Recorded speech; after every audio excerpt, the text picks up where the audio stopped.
10 мъдрости за парите и богатството. През вековете са живели велики личности и народи. За да са били там, където са стигнали, те са знаели нещо, което другите дори не са подозирали. Успехът оставя следи, а тяхната следа са знанията, принципите и мъдростите, които можем да научим наготово. Ако парите са вашата надежда за независимост, никога няма да я получите. Единствената истинска сигурност, която човек може да има в този свят, е запас от знание, опит и способности. Хенри Форд. Използвай парите си за неща, които могат да се купят с пари. Използвай времето си за неща, които не могат да се купят с пари. Харуки Мураками.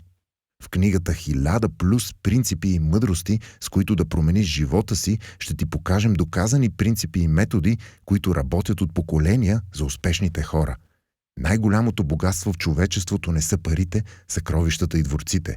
Най-скъпото наследство е мъдростта, която всеки един от нас оставя след себе си.